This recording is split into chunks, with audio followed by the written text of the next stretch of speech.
Here we are again, back with me at Laurel Park, but also we've got Keith Fustel back in town from his trip. Keith, how did everything go down south? Everything's good. We got a Ravens victory. That's the key. That's the big one. Seeing the daughter second in line, but no, it was good to see Morgan. She's doing great in school, and yeah, that Ravens crowd, they showed up, and the team showed out. So that was. I didn't expect that much of a domination by them in the game, but it was good. Weather was great. Unfortunately, come back to a little bit of rain here in Laurel. Speaking of which, Leah, let's take a look at what's going on outside. Keith, why didn't you bring that nice weather up with you? We've got just some hurricane storms coming through today, so we're off the turf today. A sloppy track, as you can see, but we're going to get into a couple of these races. We have some interesting races that have come up with horses that like this type of track today, starting with race number 1 in this maiden claiming 12.5. Now, this one's a bit of a tosser round, going 5.5 on the dirt. You've got Vasey Says Nay for Kieran McGee, J-Ron Barbosa. Got to see some improvement, but do you think the wet dirt is going to snap this horse up a bit?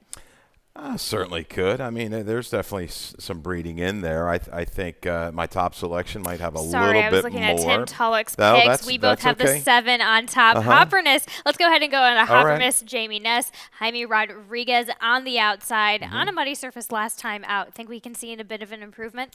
Yeah, and it was like, muddy sealed, kind of what he's going to get today. But watching that race was bet down to 9-5 favoritism in a big field.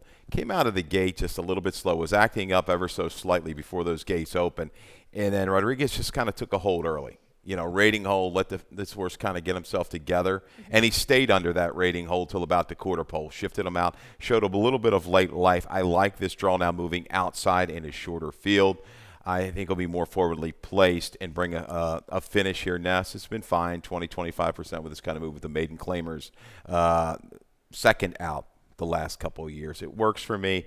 Obviously, you've got to take a look at the 2. Vasey Says Niet for Kieran McGee out of that Churchill race. 4th place finisher came back down and won at Churchill for 30. It's the first foal out of the mare. Mare was okay. Multiple winner, 91 top. We'll see, though, a quick drop on this, off of that 30,000 claim into the 12.5. Right. They must mean business here. They want to get the win quick. Why not? Kieran McGee, we're getting into a winner that's usually a bit of his season anyway, so why not get a bit of a start onto that? But Hopperness, as you mentioned, getting just Rodriguez took this horse back, gave him a schooling, came back out to see what we could finish up with. But race number 2 starts the early pick 4. Keith, you've got, as per usual, a ticket lined up back for us. How do you play it here today on this sloppy day? Yeah, 24 is our magic number here, but let's get it lucky. I'm worried about magic. 2 and 5 to get you started. Looking for justice. I know this is a horse you've been keeping your eye on. Notion to tap it. We'll go with those 2 to start things off in our early pick 4. Race 3.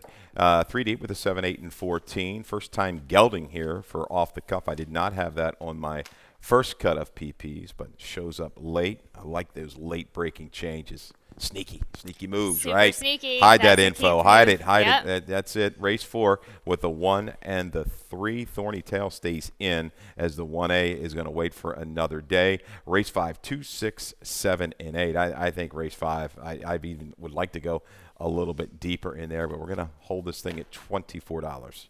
Keeping it together. You kept it nice enough. You're not going to like my ticket on a day like today, but race number 2, let's go ahead and dig into that video on Looking for Justice. This was on the turf last time out of what we're seeing, but this is a horse that likes to be on the front running. So I hate to highlight things like this, but it just didn't quite get the break, tried to make some room for him. The jock tried to make some room for himself to get the horse up there a little bit. It just didn't quite happen. And then we're going to see another check at the half mile. But see right there, this horse is just dragging Walter Rodriguez around the track the entire time. Actually, we do get to see, you'll see right there at the 8th, yellow cap. Gets another check that really just kind of solidifies things. And this horse does get up to the 3/16. We won't show that today, but gets another similar check. Didn't have anywhere to go, was in between horses on the front end, and just got squeezed out between 2 horses. So just a kind of a slaughtering of a go last time out. But this horse, 3 back, this horse really got to see some improvement. And then we get the same type of situation, a sloppy surface. Let's see if we can get a front-running lead for Looking for Justice today. Bumper cars early, steady check, rest of the way. He's an improving type.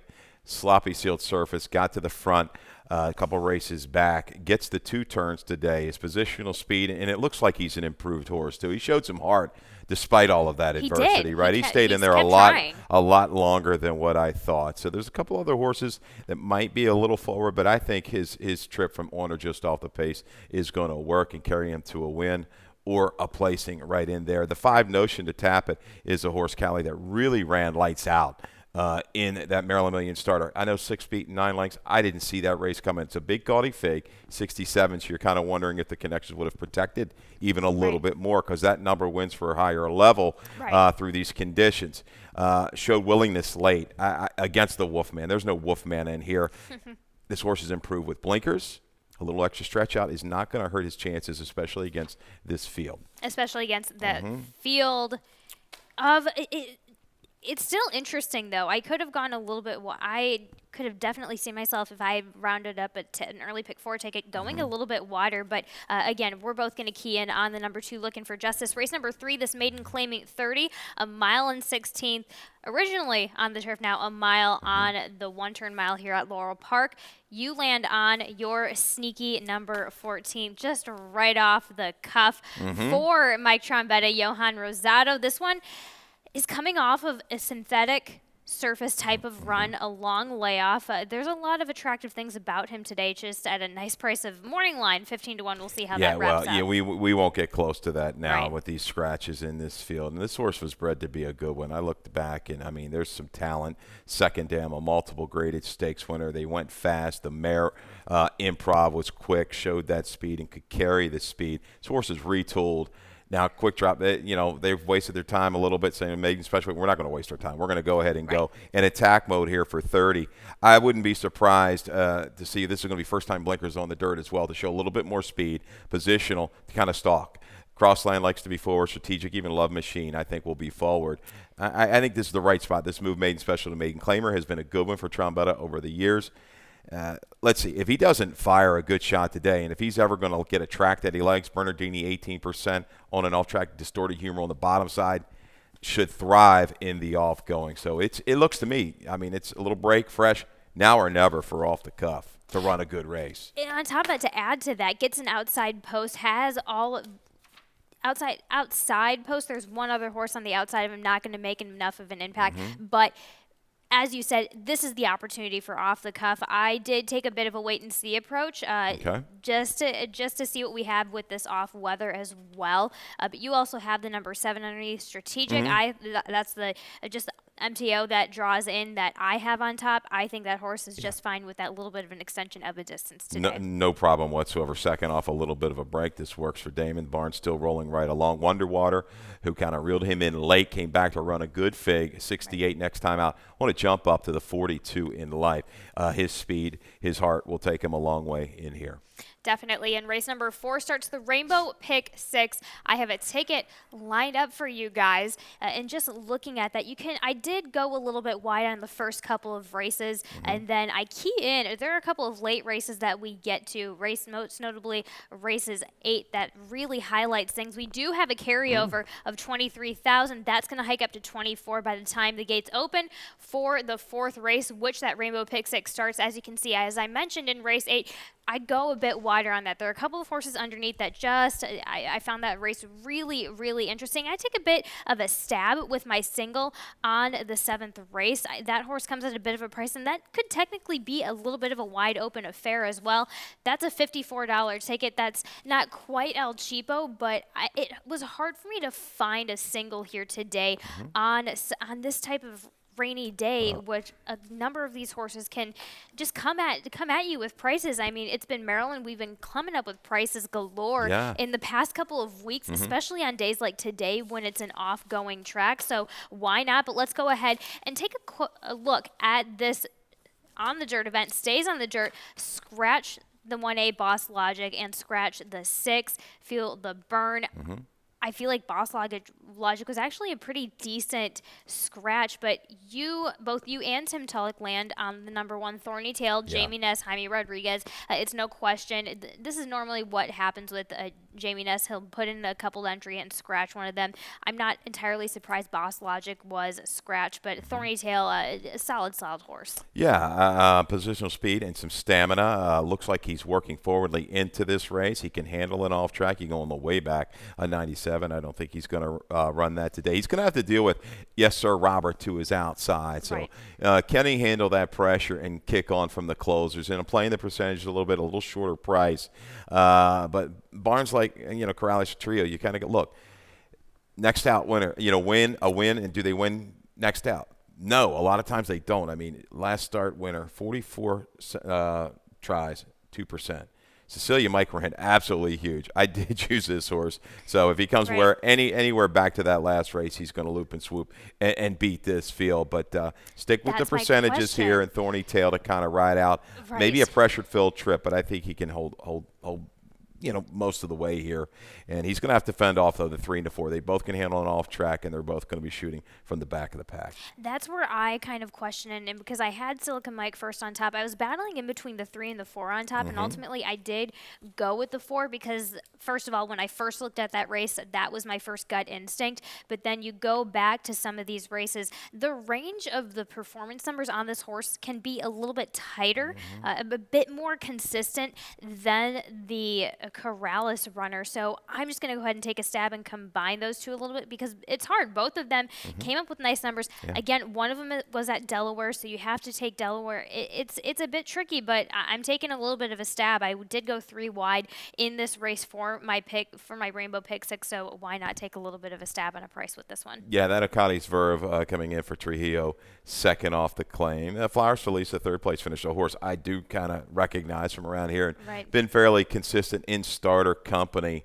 I'd give a little edge, though, a home track advantage maybe to Cecilia Mike. That was a big run. Let's see if he can kind of buck the trend for the barn for this percentages with the winner's last out and get it done. So that's it. 1, 3, 4, 5. Yes, sir, Robert. The question is, can he carry? He had a lot of trouble last time out, just kind of caught in behind horses, but still showed good willingness. It's this distance. Dealing with a horse like Thorny Tail, can he carry it?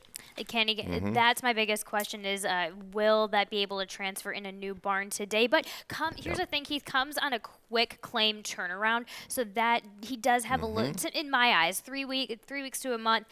That's just on that fine line where this horse still could be running in a little bit of that same direction. But race number 5 is this claiming 8,007 furlongs on the dirt. We keep it on the dirt. We both land on the number 7, More Talk for Kieran McGee, Jaime Rodriguez. We've got a Keith Fustel stat coming out for the 7th race in on number 7, No More Talk, especially in this little bit of claiming game that he likes, Keith. Well, it's third off the claim. I think I got a stat later for Kieran with his race. Excuse me, that was Phillies. race 7. Sorry. That's okay. Trigger happy. It happens. You can always find make up a good stat on Kieran. He's been consistent year in and year out.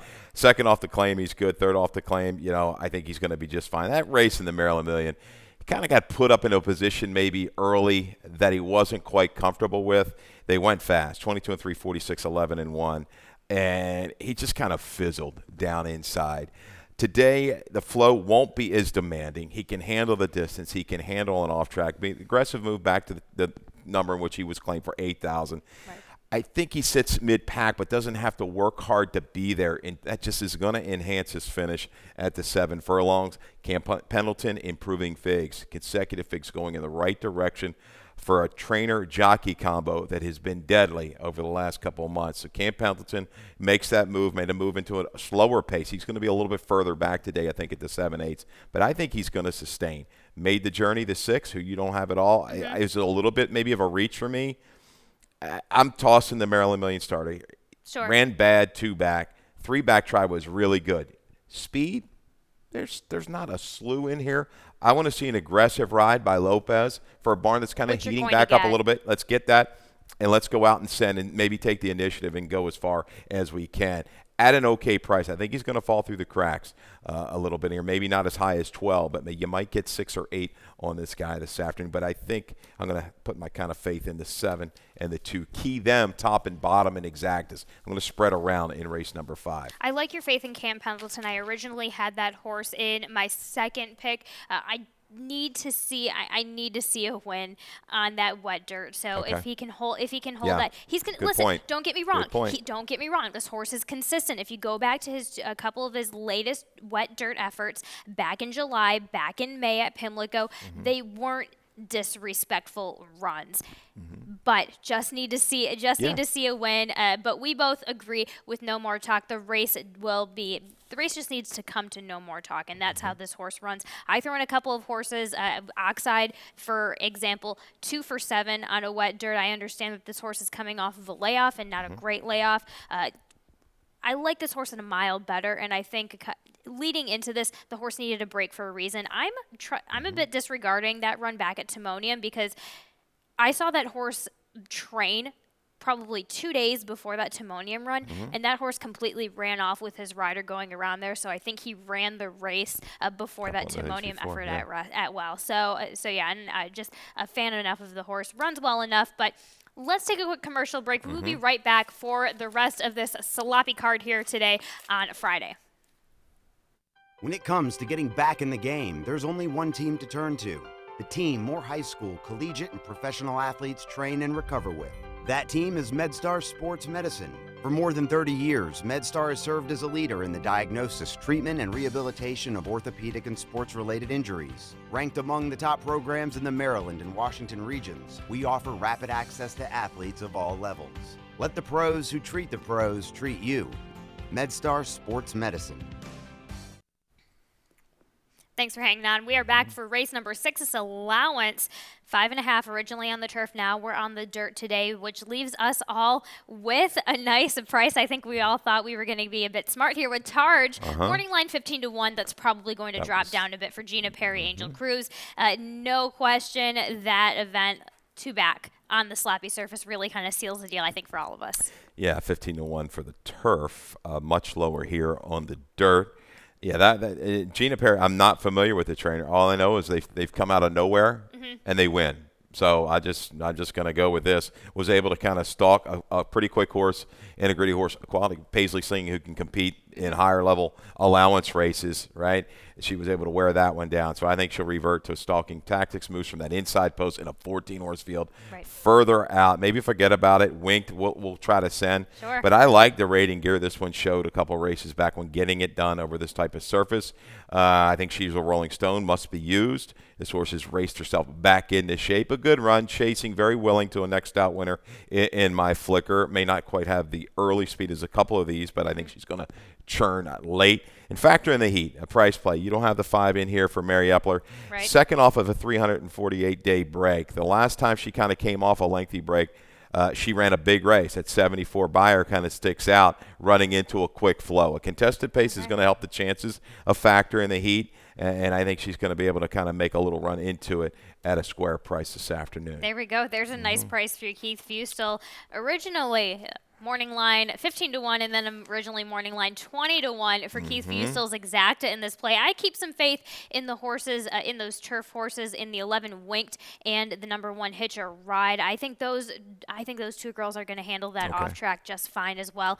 Looking at it, especially Winked, looking at a couple of these, I have her as a solid second because in her starts on an off track, she's been second, she's been third, so I'm just going to go with that pattern that she runs well, but there are better ones that are going to be handling this this wet dirt track maybe a little bit better, as we both go with the number 7 as our top selection. Race number 7 is this starter optional claiming. Keith, you have the number 6 Dancer's Melody on top, and this is where we have this Kieran McGee stat. Yeah. If we could get that up, thank you very much. Keith Fustel, take it away. Kieran, I think he can be poised to have a good day today, and he's kind of loaded in here. He's got the speed of Unrequited Love, and he's got the closing kick of Dancer's Melody. We'll focus on Dancer's Melody here with the stat. Karen, the last 3 years, 8 for 23, 35%, 15 for 23 in the money. Second off the claim following a win. ROI, and we like to see a little bit higher, 198, but it's the stat that kind of says you can't leave this horse out of your multi-race gimmicks at all. So Dancer's Melody was able to overcome some trouble, too. Adversity was there at Delaware and made up a good amount of ground from the far turn home, altered course, and just kept grinding. She has experience over this racetrack. She loves this distance. Maybe Unrequited Love, her stablemate, just zips out and goes wire to wire. If she gets any kind of softening up top, I think Dancer's Melody is the one to kind of get over the Pick top. Up the pieces, so yeah, sure. and I think I have the 7 lined a little too high in here at 5. I think she's going to be lower than that when I got looking at it about the 12th time I looked at this.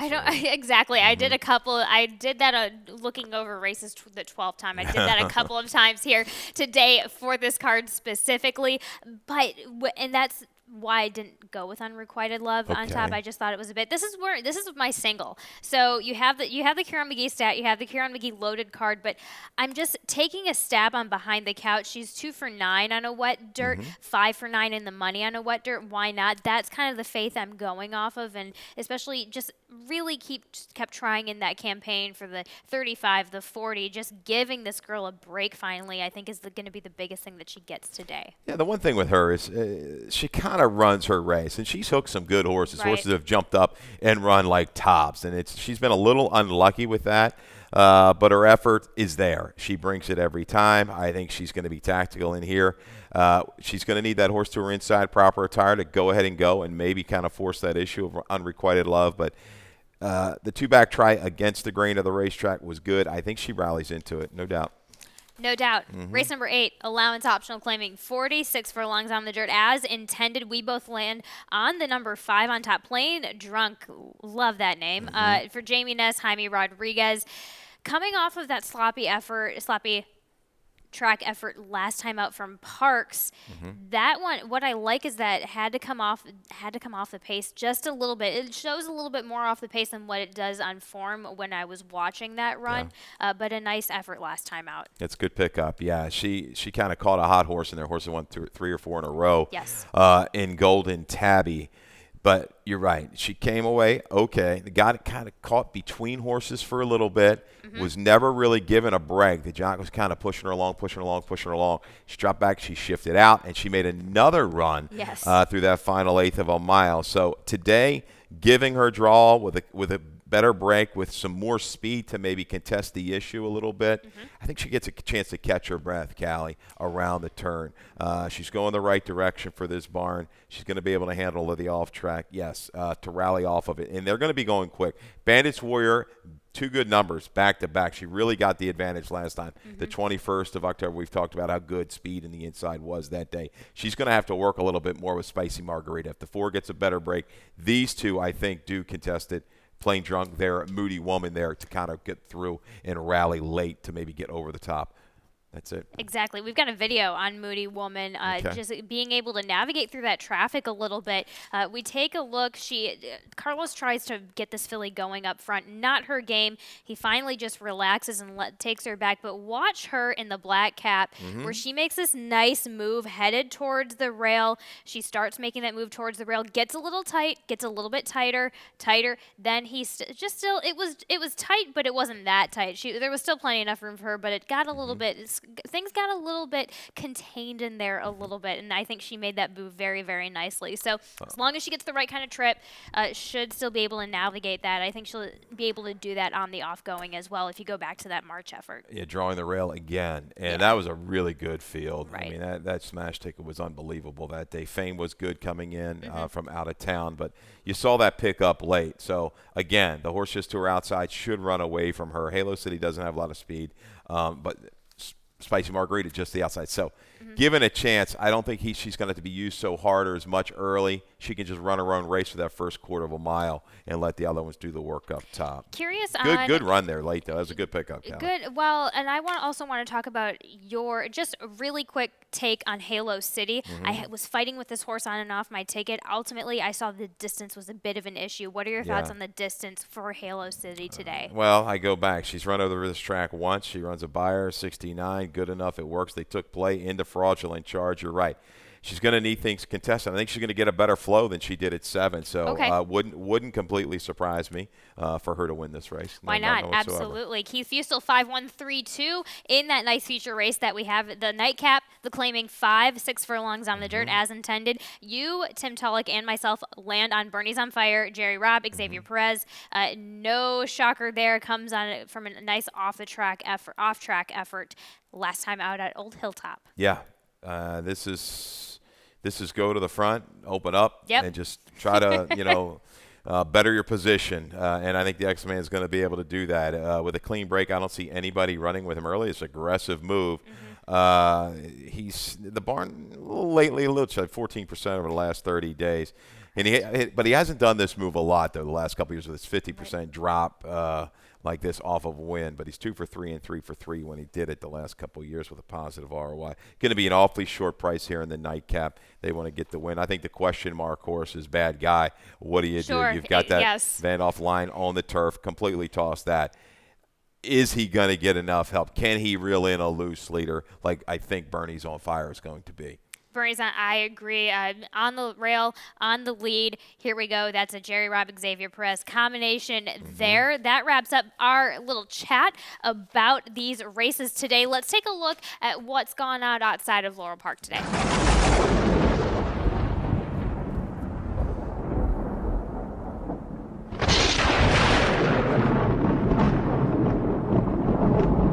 A pair of 7-figure mares headlined the Maryland-bred contingent at the Night of the Stars at Fasig-Tipton November in Lexington. The Maryland-bred sales topper was Awesome Flower, who's sold and folded Gun Runner for $1.6 million to Stone Street Farm.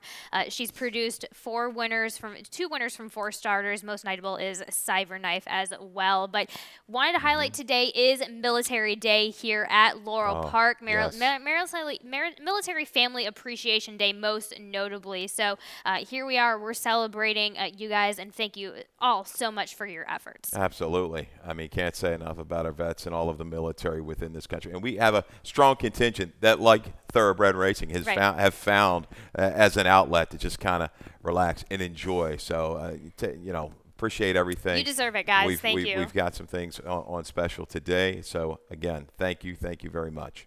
Wanted to talk about a couple of stakes that we have coming up for Saturday. Keith, we get Dan Illman and Tim Tulloch for that morning show tomorrow. So let's talk about your views on how you think these stakes are going to line up for Saturday. Well, my man Vinny Perrone did the line, and he always does a good job. Every once in a blue moon where I can't make it, I had some stuff going on down the road. I didn't have a chance to look at the races too closely, but quality fields. I came back, I looked at them again this morning, Callie, and we've done a nice job, Eleanor down there, putting these fields together.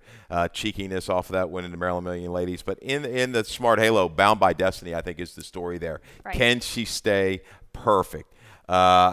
She's done whatever needed. She's been to the front. She's been from just off of it. Love horses like that. She's going to have some company coming. Twice as sweet in from Kentucky.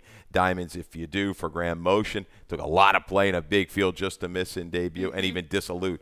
Do you know anything about the Cal Lynch filly at all? I don't know much about the Cal Lynch filly, but Bound by Destiny may be a possible scratch. Talking to Peck yesterday, he said if we still have a sloppy track, I may not be there that day. But let's see. I'm not a weather girl. I just talk about races, so don't quote me on that. We'll see what happens tomorrow when the skies open up and the sun gets up. And James F. Lewis, there's a couple of options there.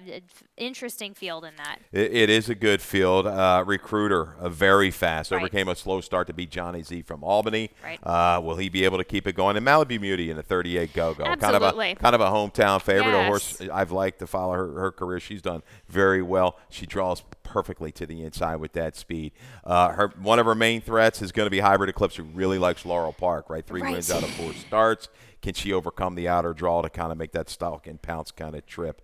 But, Malibu Beauty, 38 go-go, going to take them a long way. I think everybody's looking forward to Malibu Beauty run and see what she is capable of. I'm going to try and get Gary Capuano for an interview on that later today, but also wanted to talk about a world record that was set earlier yesterday, actually. Alleyweg hangover to a 1 minute and 46 and 4 victory, the fastest mile ever on a 5/8 mile track in the Potomac pace last night at Thursday at Rosecroft. That's huge. Rolled by with ease there, too. Ease. Super ease, yes. Cruising, let's cruise on over into your best bet and value play of the day, as I thought they were very, very interesting on this interesting setup of a day that we have today. I was going to give Bernie's on fire in the last. I can't give out a 6 to 5 as a best bet. Can't. A best bet's got to even have a little value. Yeah. So we'll go Tars, take a shot. Don't even look at the morning line because this race now coming off the turf going to change. Yep. But I still think it's going to hold okay value. Proven on and off track, has really liked it, has flourished on this, could be able to kind of track the speed and go on in that race number 7. Value play. We talked about the Trombetta runner. Off the break, a reported first-time gelding was off the cuff. Race 3, number 14. Don't forget, off the cuff is in there. Tough little race. Crossland running good. Sponsored. Even Dale Cap has a horse in there that I think is going to run well. Take the blinkers off. That's a good percentage move for him. But right there, off the cuff, hopefully holds a little value for the fans. Let's see if off the cuff can turn it on and turn up the heat in that race for Keith Fusel's value play. Let's head over to Dave Rodman for changes and scratches. All right, good luck.